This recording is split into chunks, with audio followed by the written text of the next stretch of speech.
दोस्तों, भारत के किसानों और देश की इकॉनमी के लिए इस वक्त की सबसे बड़ी और राहत भरी खबर है। एक तरफ जहां मिडिल ईस्ट यानी कि पश्चिम एशिया वॉर की आग में सुलग रहा है, ईरान ने दुनिया के सबसे व्यस्त समुद्री रास्ते हॉर्मुज़ स्ट्रेट को दोबारा बंद करने की धमकी दे दी है।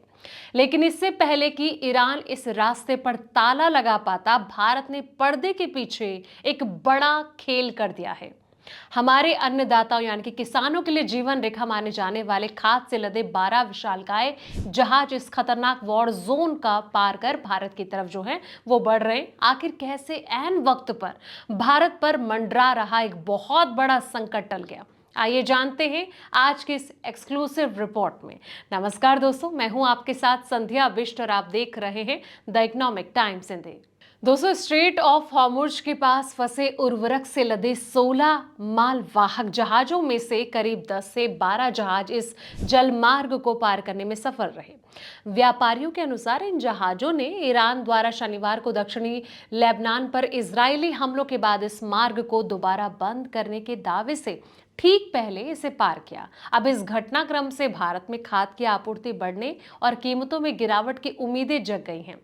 वैश्विक बाजार में यूरिया की कीमतों में पहले ही नरमी देखने को मिल रही थी, लेकिन एक उर्वरक आयात के नाम पर ना छापने की शर्त पर पुष्टि की यूरिया, अमोनिया, डीएपी ले जाने वाले कुछ जहाजों ने जो है स्ट्रेट ऑफ हॉर्मुज़ को सफलतापूर्वक पार कर लिया है।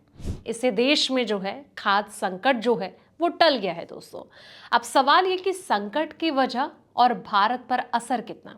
ये पूरा जो संकट है 28 फरवरी से शुरू हुआ, जब अमेरिका और इजराइल ने ईरान पर हवाई हमले किए।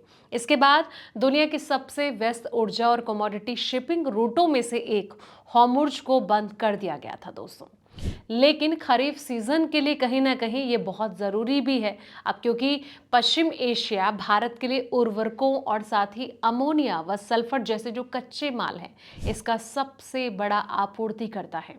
जून में शुरू होने वाले खरीफ बुआई सीजन से पहले समय पर इन इनपुट्स का भारत पहुंचना बेहद ज़रूरी है। दोस्तों, अब घरेलू उत्पादन जो है वो भी काफ़ी ज़्यादा प्रभावित हुआ था।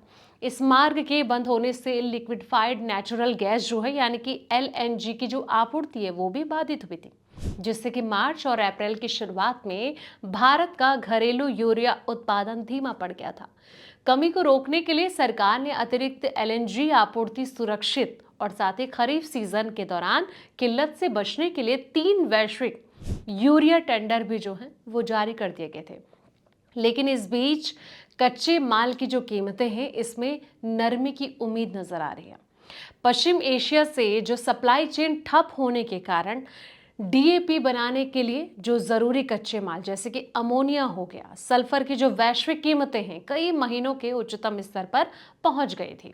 अब उद्योग जगत के जो एक्सपर्ट हैं यानी कि विशेषज्ञों का ये कहना है कि अगर हॉर्मुज़ के माध्यम से जहाजों की आवाजाही लगातार जारी रहती है तो इन कच्चे मालों की जो उपलब्धता है इसमें सुधार होगा और धीरे धीरे कीमतें नीचे आ जाएंगी।